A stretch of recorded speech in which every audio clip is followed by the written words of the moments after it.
ja si osobne myslím, že keďže tento rok to bolo prvýkrát a že ešte 1. septembra žiaci ani nevedeli, že budú maturovať elektronicky, tak tohto roku, keď už vlastne pozitívna reakcia na tú e-maturitu je po tom 10. marci, zároveň už tá komunikácia so školami, tá najťažšia, tá prvoročná, prebehla. Ja si myslím, že ten záujem prirodzene vzrastie, lebo už proste tá prvotná obava z neznáma tu padne.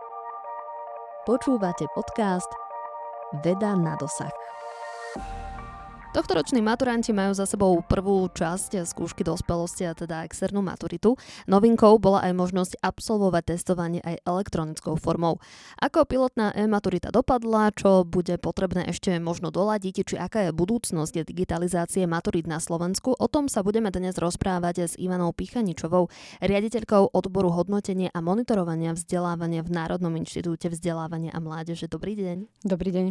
Na sociálnych sieťach sa po tých maturitách stále objavia stovky komentárov a tento rok sa vlastne opäť otvorila asi zase nejaká tá ďalšia rovina reakcií na ten obsah testov, témy prác, ale aj samotný priebeh e-maturity. A ja keď som sa pripravovala na to, že sa stretneme, tak som sa snažila tak pospomínať na nejaké veci, ktoré tak kolovali okolo maturít a napadlo mi to také legendárne zadanie, že kde bola odpoveď súc, alebo potom aj genitív singuláru od slova česť, nájde sa zo pár takýchto slovíčok, ktoré potom boli chvíľu aj tou živnou pôdou pre tvorbu rôznych obrázkov, ale povedzte mi, sledujete aj vy tie reakcie študentov po maturite? Ja osobne nesledujem, ale kolegovia si to pozerajú, samozrejme. Takže potom sa to k vám nejakým spôsobom aj dostane? Určite, áno. Keď niečo vypláva na povrch také masovejšie, tak samozrejme dozviem sa o tom. A niektoré vás aj tak pobavia, alebo... Samozrejme, ale beriem to, že je to mládež, sú to študenti, majú právo trošičku si odľahčiť aj tú náročnú situáciu tej maturitnej skúšky, takže beriem to tak s nadhľadom. A dá sa hovoriť, že vnímate niekedy aj tú kritiku tých študentov, že ako k tomu celému pristupujete, ak sa ozve tá druhá strana, ktorá nebola možno tak úplne nadšená z tých zadaní? Samozrejme, my očakávame, že budú aj negatívne reakcie. Hovorím tomu, kto nič nerobí, nič nepokazí. To je jedna vec. A druhá vec je samozrejme na tieto odborné veci ohľadom tvorby testov. Máme my ako tvorcovia určite mnohokrát iný názor ako študenti, ktorých testujeme. Takže sme pripravení na to, že prídu aj negatívne reakcie, ale kým sú konštruktívne a na tej slušnej úrovni vyjadrovania, tak je to v poriadku. A mnohokrát si z nich aj berieme ako spätnú väzbu nejaké poznatky pre tie ďalšie testovanie. Ak sú teda nie veľmi dobre formulované a možno trošičku expresívne, tak samozrejme ignorujeme takéto, lebo ak človek má nejakú konštruktívnu kritiku, tak by sa ju mal vedieť aj správne podať. Je vytvorený aj nejaký priestor, kde sa môže takýto študent ozvať priamo vám ako NIVAMu?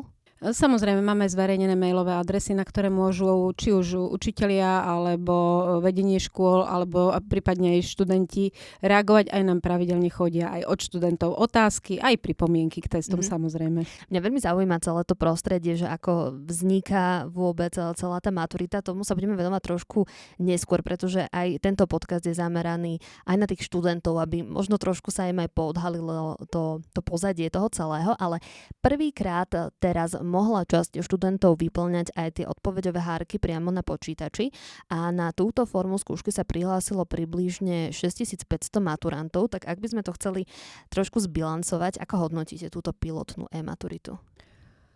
Ja som veľmi spokojná. Hodnotím veľmi pozitívne. Keď si vezmeme, že pred 7 mesiacmi sme len teraz spojaznili systém, do ktorého boli nakúpené licencie, začali sme ho používať my ako na NIVAMe a potom sme postupne dali prístupy aj žiakom a školám, aby si mohli testovanie vyskúšať. Tak za tých 7 mesiacov sme sa pohli obrovskými krokmi dopredu a v podstate od tej nuly v tom septembri až po vyše 95% škôl, na ktorých sa realizovala e-maturita, je obrovský pokrok, takže ja som spokojná, ja to hodnotím veľmi pozitívne. Takže obišli vás nejaké technické problémy? Nepovedala by som, že nás obišli technické problémy, naopak, mnohé sa objavili, ale sa nám ich podarilo práve preto, že sme so školami boli vo veľmi úzkom kontakte. Na, by som povedala, týždennej báze sme s nimi komunikovali, mali sme od nich spätné väzby, študenti mali dostatok priestoru si vyskúšať testovanie, takže všetky technické problémy, ktoré sa objavili, sa nám podarilo vychytať, nájsť nejaké riešenia a na tú ostrú maturitu naozaj išli študenti, školy aj my výborne pripravení. Čiže počas tej ostrej maturity sa nevyskytlo nič také veľmi... Tento typ testovania, elektronická forma testovania v takýchto rozsahoch ani neočakávame, že by bola absolútne bez technických problémov. Treba si uvedomiť objektívne, že tieto elektronické testovania sú závislé od elektriny, od stabilného internetu, aj od toho samotného zariadenia, ako teda funguje. A počas toho testovania jednoducho môže dôjsť nejakým krátkodobým výpadkom elektriny, internetu, zariadenie môže, niečo sa na ňom udiať, prípadne bežia nejaké v pozadí aktualizácie a tie krátkodobé výpadky toho pripojenia musia školy aj žiaci očakávať a aj ich očakávali práve preto, že si to vyskúšali viackrát a z tých spätných reakcií študentov máme informáciu, že naozaj ich to nevyviedlo z miery a v pohode mohli pokračovať ďalej. Čiže boli na to pripravení a vedeli, čo majú robiť v takomto prípade. To je cieľ, aby študenti boli pripravení na všetky alternatívy, ktoré môžu nastať, aby vedeli v pohode urobiť tie ďalšie procesy, ktoré sú nastavené na tú každú alternatívu. Koniec koncov tá spätná väzba od škôl a študentov, ktorí tú e-maturitu zvládli teraz takto prvýkrát, sú pozitívneho charakteru. My sme zbierali od škôl spätnú väzbu formou dotazníka, tu už máme aj vyhodnotenú a naozaj, keď si porovnáme ten obsah dotazníkov, keď mali školy za sebou tie prvé testovania a teraz po tej ostrej maturite, tak samozrejme je tam výrazný kvalitatívny posun a teda oveľa menej nejakých technických problémov alebo nejakých negatívnych alebo spätných väzieb, skoro minimálne a zároveň si zbierame aj dotazníkov spätnú väzbu od študentov. Ako ste spomínali, vyše 6,000 študentov sa zúčastnilo, presne 6,737 študentov. Ja som si len tak zbežne pozerala odpovede. Som veľmi milo prekvapená, naozaj konštruktívne žiaci reagujú. V zásade my sme sa ich pýtali na otázku typu, že čo ich najviac zlákalo na tej elektronickej maturite, tak samozrejme jednoznačne vyhráva odpoveď, že tá spätná, ten predbežný výsledok po skončení testu. Čiže oni rovno dostali info, Áno, čiže to je veľký bonus, ktorý žiaci hodnotili, ale aj ďalšie také aspekty, na ktoré sme sa pýtali. Takže naozaj konštruktívne reakcie a zatiaľ, čo som pozerala aj na také tie otázky typu, že čo by nám ešte chceli odkázať alebo nejaká spätná väzba, tak sa vyjadrovali relatívne pozitívne, že sa im to páčilo a tak ďalej. Takže ja som spokojná. Čakali ste možno väčší záujem o e-maturitu? Pravdu povediac, ja som bola optimistickejšia. Uvedomovala som si, že elektronická forma nebude, alebo teda prihlasovanie na elektronickú formu nebude závisieť len od subjektívnych nejakých záujmu žiaka, ale aj od tých technických možností školy. Takže bolo mi jasné, že nemôžem očakávať nejaké 100% alebo vysokopercentná účasť, ale očakávala som o čosi väčšiu účasť. Čakala som tak niekde nad 10 000 študentov, máme ich reálne 6700, čo je tiež slušné číslo. Sú nejaké nápady alebo možno už vypracovaná nejaká metodika alebo niečo, že ako vieme v budúcnosti viac namotivovať tých študentov, aby si vybrali práve e-maturitu? My sme chodili aj osobne na školy, takže sme mali také osobné stretnutie so študentami. Naozaj tá mládež je taká pragmatická dneska a mnohí povedali, že keby ste nám to dali povinne, tak by sme išli, aby sme ani nad tým akože nejako neuvažovali. Čiže ma to tak dosť aj prekvapilo, že to berú takto. Ale keď ste nám dali možnosť rozhodovať sa, tak sme to proste zvažovali. Hej? Čiže niekedy naozaj je lepšie proste hodiť toho človeka do vody, nech pláva, len bohužiaľ sme si uvedomovali, že technicky to na tých školách nie je možné, takže povinnosť pre maturantov sme nemohli dať z tohto dôvodu.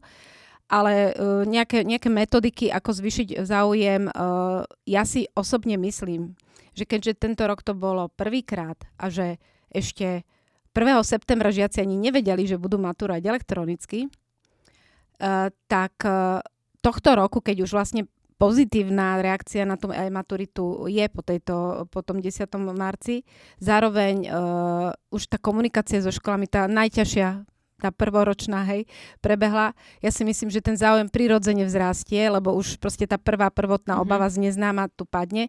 Nehovoriac o tom, že kým pri ostrej maturite sme dávali školám k dispozícii a žiakom k dispozícii systém prvýkrát koncom októbra na testovania, tak vlastne už teraz koncom mája poskytneme už terajším tretiakom možnosť vyskúšať si po prvýkrát systém, čiže oni už v septembri nastúpia do školy s tým, že budú vedieť, že v takomto systéme budú maturovať, ak si teda vyberú elektronickú formu a samozrejme potom v novembri, v decembri aj vo februári budú mať zase ďalšiu možnosť, takže 4-krát si budú môcť v systéme niekoľko testov vyskúšať, takže myslím si, že naozaj oveľa väčší záujem bude o maturitu. Na jednu stranu tí starší povedia mladším, samozrejme, akože tak úsne, ono sa to bude asi posúvať a potom budú mať teda aj možnosť. A ja som sa dočítala, že o e-maturite sa tiež písalo ako o spravodlivejšom testovaní.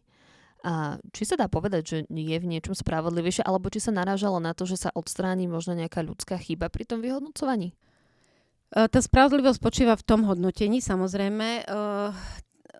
Je to hodnotenie efektívnejšie, rýchlejšie a je tam menšia pravdepodobnosť nejakého zlyhania ľudského pri hodnotení, takže samozrejme áno, je maturita spravodlivejší systém, objektívnejší systém a hlavne časovo aj procesne, pracne, personálne jednoduchší a efektívnejší systém testovania. A ešte keď ste spomínali, že ten študent, ktorý ukončil e-maturitu, tak on dostal priebežné hodnotenie, čiže to finálne dostane kedy? Finálne dostane tak, ako aj jeho spolužiaci, ktorí písali papierový test, to znamená 4. mája.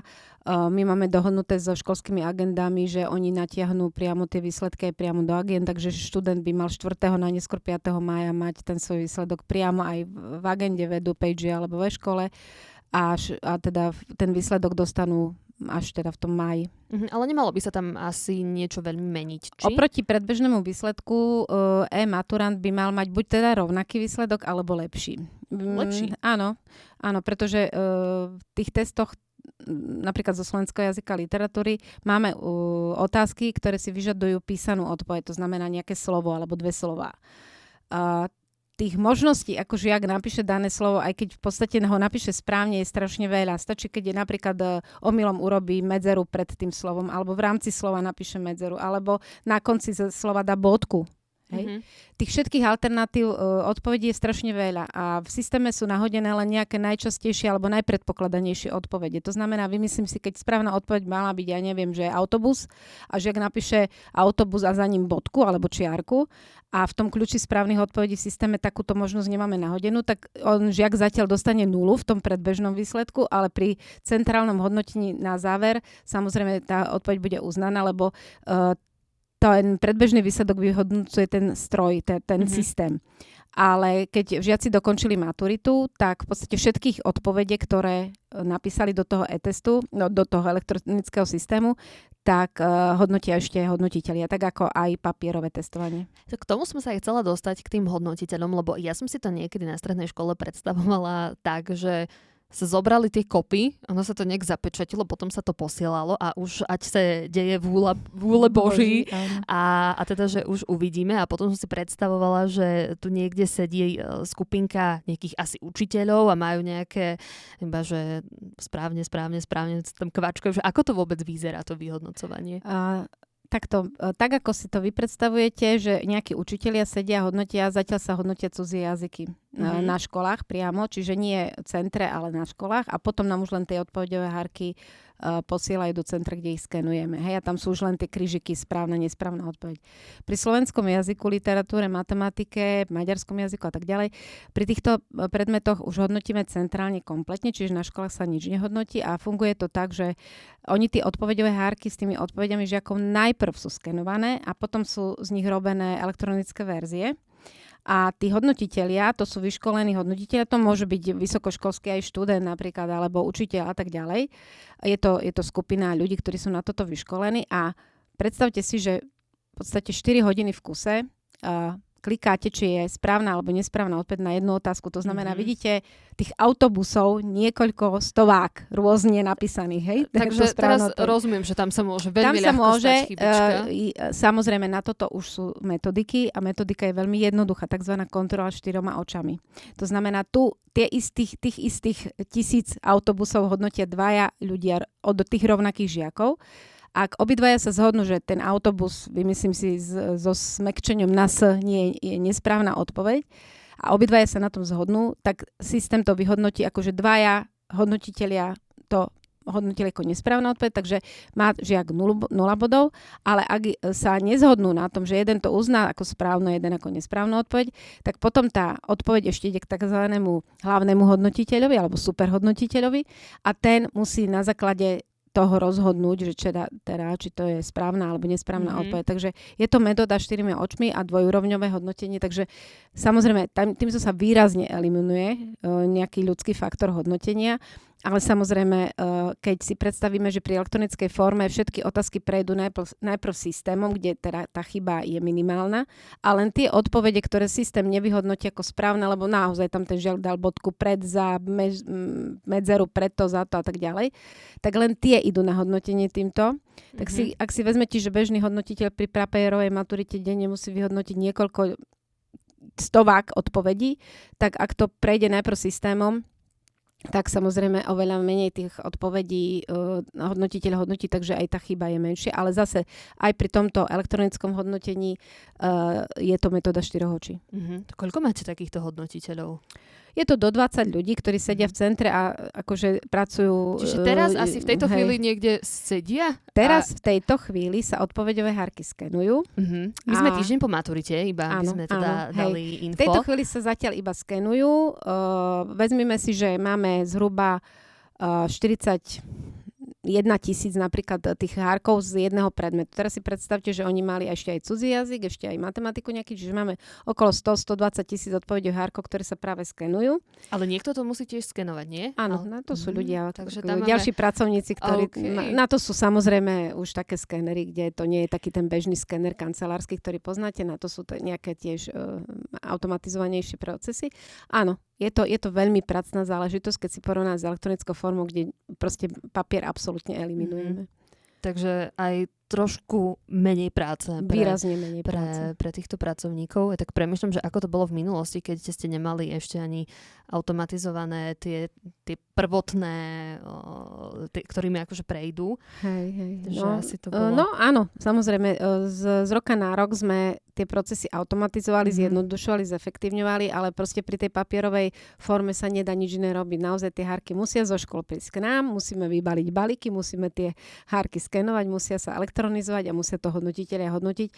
Môžeme tie procesy zefektívniť, ale nedajú sa odstrániť. Pri elektronickej maturite toto všetko vieme veľmi rýchlo eliminovať a oveľa rýchlejšie sa vieme dostať k výsledkom. Povedali ste balíky, ja som niekedy pracovala vo volebnej komisii, keď boli voľby a tam sme brávali plné autá balíkov, tak taká ďalšia myšlienka sa mi vynorila, ako tiež máte úplne tie štosy a stovák týchto odpovedí.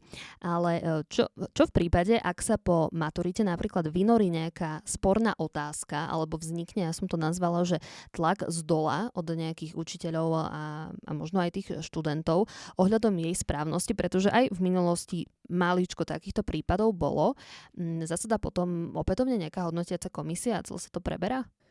Áno, stalo sa párkrát v minulosti, že presne, ak ste to povedali, že z dola príde nejaká požiadavka, že teda z pohľadu učiteľov slovenského jazyka napríklad nejaká otázka je napríklad dvojzmyselná alebo nejaká odpoveď nie je úplne ako keby správna, alebo skôr by som povedala, že existuje aj iné alternatívy tej odpovede a podobne.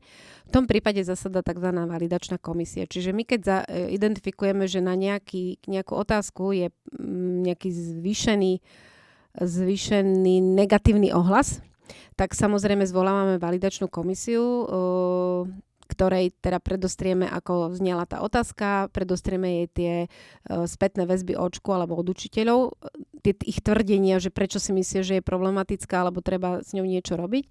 Tá validačná komisia toto celé posúdi a potom vlastne na základe našej požiadavky validačná komisia teda buď príjme tú argumentáciu zo strany škôl, že áno, na základe toho, čo tie školy napísali, dá sa na to pozerať aj z takéhoto pohľadu a je lepšie túto položku takzvané anulovať. To znamená, každý žiak za ňu dostane 1 bod.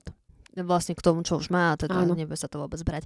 A kedy sa už riešia vôbec tie otázky, respektíve zadania, ktoré sú v tých maturitách? Tvorba maturitného testu trvá zhruba okolo 3 rokov. 2,5 roka až 4 roky. To znamená, že už teraz vlastne pripravujeme úlohy pre maturity, ktoré budú o 2 roky. Tie maturitné otázky alebo úlohy pripravuje tím autorov, ktorí majú také všeobecnejšie zadanie, akého typu otázky majú byť, k akým témam, koľko ich má byť, akého typu. Oni vytvárajú samozrejme takú väčšiu banku úloh, z ktorých sa potom vyberajú úlohy pre riadny, opravný, náhradný termín. Nejaké úlohy sa teda nepoužijú pre daný rok. Keď sa vytvoria tie ako keby testové zošity, nazvem to, tak sa ešte pilotujú na školách. To znamená, že chodíme medzi študentov na gymnáziách, ktorí teda budú maturovať a dávame im tieto testy. Je to pod takým utajením, to znamená, že tie testy nezostávajú na škole. Náš človek príde do školy, rozdá testy, žiaci napíšu odpovede a vraciame ich naspäť k nám. Ale oni nevedia, že sú v tomto procese. Ako my testujeme na strašne veľa školách kvôli rôznym účelom, takže tam tí žiaci jednoducho odpovedajú na otázky, ktoré im rozdáme. Ale hovorím, nie je to nikdy celý test. Je to banka úloh, kde je tá kombinácia úloh ešte ďaleko vzdialená od toho, čo reálny test obsahuje. To znamená, že my si to takto opilotujeme na základe tej štatistickej analýzy odpovedí žiakov sa tie úlohy buď teda vyradia vôbec z testovania, pretože nesplňajú tie špeciálne charakteristiky, ktoré očakávame, ako správna úloha má vyzerať. A potom sa vlastne zostavujú tie samotné testové zošity. Potom sa ešte raz pilotujú na takom menšej skupine žiakov a potom sa zostavujú tie finálne testy. Ešte prechádzajú recenzným posúdením, takže naozaj je to ako proces. Takže 2-3 roky dopredu. Áno, určite. Ja som sa aj chcela spýtať, že či vám s tým celým procesom aj nejak napomáha umelá inteligencia. O nej sa teraz veľa hovorí, začína sa oveľa viac aj implementovať do školstva. Takže či je nejaké využitie aj pri tejto tvorbe? Umelá inteligencia je dobrý sluha, zlý pán, tak ako všetko. Musíme si trošku dávať pozor aj na tú bezpečnosť tých úloh, čiže keďže sa pracuje s nejakými ako keby servermi, ktoré sú v zásade nejak globálne nastavené, obávame sa, že by sme v nich priamo nejaké ostré úlohy používali, ale pri našej práci samozrejme intenzívne umelú inteligenciu využívame, napríklad pri cudzích jazykoch možno ani nepostrehli žiaci, že niektoré nahrávky boli nahovorené. Umelou inteligenciou. Ak nie celé texty, tak možno niektoré otázky, teda nejaké pasáže z nich. Samozrejme aj pri nejakých ďalších medzistupňoch tej našej činnosti používame umelú inteligenciu. Ale že by sme celé testy dali vyrábať umelej inteligencii, to asi ani nedospejeme do takej fázy. Tá pilotná e-maturita je teda za nami. Zatiaľ to bol ten slovenský a maďarský jazyk. Áno. Je teda nejaká predstava, že sa do toho portfólia pridá aj anglický jazyk a matematika? Moja osobná taká preferencia je, že by sme mohli začať matematikou, práve preto, že aj tá práca v systéme z matematika nie je rozdiel voči slovenskému jazyku, len je to iný predmet, kdežto cudzie jazyky tam máme tú komplikáciu tou nahrávkou, takže tam tie procesy ešte nemáme tak dobre doladené, tam si potrebujeme, aj pre nás je ten systém nový, takže potrebujeme si ohľadom týchto multimediálnych záležitostí vytvoriť viac času na to, aby sme si to všetko vyskúšali dobre. Ale moja predstava je taká, že by sme mohli pridať matematiku v najbližších rokoch. Nechcem povedať, že rovno na budúci rok, ale určite tie predmety budeme chcieť pridávať ďalšie a naozaj tá finálna verzia je, že aby všetci maturali zo všetkého elektronicky, ale naozaj to je ešte veľa niekoľko práce, rokov určite áno. musí prejsť, kým si toto všetko tak správne nastavíme. A zároveň na druhú stranu tam je asi potreba aj tej celej digitalizácie tých škôl, pretože ak tam jednoducho nebudeme mať na čom robiť tie testy, tak... Áno, samozrejme, okrem systému a našich metodík a našej prípravy na našej strane musí byť pripravená každá škola na to, aby na nej maturovali všetci maturanti. Takže áno, je to proces, ktorý ešte je pred nami. Ale máme už teraz niektoré školy, ktoré sú tak dobre vybavené počítačmi a technikou a internetom, že vedia maturovať celé školy. Mm-hmm. Ale samozrejme sú školy, kde to takto nie je. Takže sa teraz vlastne paralelne popri, by som povedala, skvalitňovaní toho procesu samotnej e-maturity, tak musíme riešiť aj tieto technické podmienky na školách. Covidový rok ukázal, že bolo možné skončiť aj to štúdium bez tej maturitnej skúšky. Tedajší maturanti sa asi aj potešili, že sa to hodnotilo iba na základe tých výsledkov z tej strednej školy. Viem, že ste teraz rozprávali o tom, že maturity budú a chceli by ste to viac digitalizovať a tak, ale aj na tých vysokých školách sa niekde pristupuje k tomu, že sa pomaličky rušia nejaké bakalárske alebo diplomové práce a že sa to bude nahrádzať či už nejakým praktickým výstupom alebo stážami a tak že či je možno aj nejaká vidina nejakej obmeny maturitnej skúšky, ako ju poznáme teraz v budúcnosti? Zatiaľ neuvažujeme o nejakej radikálnej zmene maturitnej skúšky v tom zmysle, že by sme aby tie testy, respektíve tá externá časť sa nejakým spôsobom vynechala. Naopak, v podstate len na Slovensku len od roku 2000 sme začali realizovať túto objektívnu časť maturitnej skúšky, tú externú časť. Takže v porovnaní s inými krajinami, kde tieto skúšky bežia oveľa niekoľko desiatok rokov, tak na Slovensku sme ešte relatívne v plienkach, alebo teda na začiatku. Čiže určite by sme, ja osobne teda by som sa neprikláňala k zrušeniu tejto objektívnej časti maturitnej skúšky. Na druhej strane samozrejme v tých odborných tímoch sa rozprávame o tom, ako by sme možno, napríklad aj tá povinná maturita z matematiky, ktorá sa teraz veľmi skloňuje, takisto tie písomné formy internej časti, tie slohy, či by sa nejakým iným spôsobom trošku viac nemodernizovali alebo neopravovali, aby boli tak, by som povedala, sympatickejšie tým študentom a tak ďalej. Čiže samozrejme tie jednotlivé zložky sa môžu nejak obmieniať a meniť, ale teda tá objektivita tej externej časti maturitnej skúšky je tak významným faktorom, že zatiaľ nevidím dôvod, aby sme ju rušili. Ak narýchlo správne počítam, cez 20 ročia sa tieto v takejto forme maturitné skúšky dejú. Dá sa hovoriť o nejakom viditeľnom poklese alebo nejakom rovnakom percentile, ktorý dosahujú tí študenti na základe skúšok? Práve preto som hovorila, že pilotujeme tie testy, lebo tie testy maturitnej skúšky sú tzv. Rozlišovacie testy a tá metodika tvorby týchto testov práve stojí a páda na tých pilotných testoch. My zostavujeme tie testy tak, aby dobre rozlišovali žiakov. To znamená, priemerná úspešnosť z týchto testov je zhruba okolo tých 50-60%. Čiže oni nie sú urobené tak, aby sme dokázali hovoriť o trendoch. Oni práve musia tú populáciu, ktorú testujú, dobre otestovať, dobre rozlišiť. Takže oni sa tým schopnostiam tých študentov istým spôsobom, keby som to zjednodušene povedala, prispôsobujú. Takže nerada by som porovnávala, ale stále sa nám teda darí tie testy pripravať tak, aby dobre rozlišovali a v zásade vidíme, že tá populácia je tak, ako spĺňa tie očakávania, ktoré my máme, že nejak sa nevymýka tomu tým našim predstavám.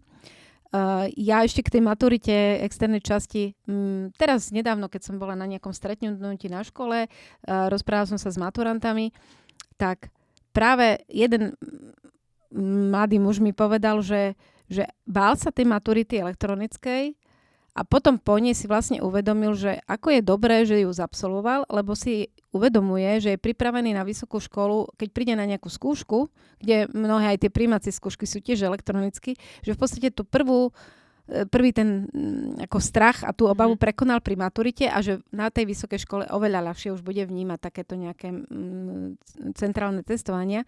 Takže áno, pre nich ako maturantov toto bolo taký prvý vážny životný ako keby krok, ale v podstate to bol len ako keby otvárali si dvere do toho celého života a na ktoré sa takto mohli pripraviť. Čiže ešte iba taký ten menší krôčik, ale to si uvedomia potom neskôr. Bolo to v známych podmienkach v prostredí ich školy s učiteľmi, ktorí vedeli minimálne napomocní po tej psychickej stránke, vedeli ich podporiť, keď by bol stres, vedeli, že im pomôžu. Takže naozaj je lepšie začať takýmto možno miernym stresom na strednej škole, na tej maturite, ako potom v podstate na tej vysokej škole, kde tie podmienky sú oveľa menej také privetivé. Áno. A toto čaká vlastne aj tých ďalších maturantov, že nie je potrebné sa až tak báť, že jednoducho všetci tam sú na to, aby sme si nejako pomohli, že ono sa to všetko vyskladá tak, aby určite to bolo dobré. Na väčšine škôl si myslím a som presvedčená, že učitelia majú záujem, aby tí žiaci zvládli tú maturitnú skúšku dobre. A samozrejme urobia všetko preto, aby ich dobre pripravili na maturitnú skúšku a aby im boli oporou, tou psychickou oporou počas testovania. Takže je to naozaj pre tých študentov také príjemnejšie prostredie, ako prvýkrát takýto stres zažiť v neznámom prostredí. Vy si pamätáte na tú svoju skúšku dospelosti? Viem, že to nebolo také testovanie ako teraz, ale že ako to prebiehalo? to ukončenie strednej Keď školy? som ja maturovala, my sme teda nemali žiaden test, takýto centrálny samozrejme, ale teda ústne maturity, napríklad z matematiky a tak ďalej. A neviem, ja som teda bola dobrá žiačka, takže pre mňa maturita nebola až taký stres, ale samozrejme vnímala som to napätie, podať ten najlepší výkon a ako treba to proste prežiť, zvládnuť, je to proste nejaká skúška, nejaká výzva, ktorú človek musí prekonať a robí ho to lepším, kvalitnejším, odolnejším. Len takéto výzvy nás zmenia a posúvajú ďalej. Takto by sme to mohli s týmto krásnym odkazom aj pomaličky ukončiť. Ja vám veľmi pekne ďakujem a budeme myslieť na tohtoročných maturantov, že určite zvládnu aj potom tú druhú časť tej maturitnej skúšky, ktorá ich čaká. Pani Ivana Pichaničová bola mojou dnešnou hostkou. Ja vám veľmi pekne ďakujem. Ďakujem a maturantom držím palce. Už 16. apríla sa stretneme v Trenčíne na podujatí Zvedavé debaty Ženy vo vede. Čaká na vás trojica hostiek, ktoré všetky spája istým spôsobom biológia, ale ani zďaleka sa nevenujú rovnakému výskumu. Príďte objavovať, zisťovať a nechať sa inšpirovať slovenskými vedkyňami. Viac informácií a registračný formulár na podujatie je na našom webe www.vedanadosah.sk.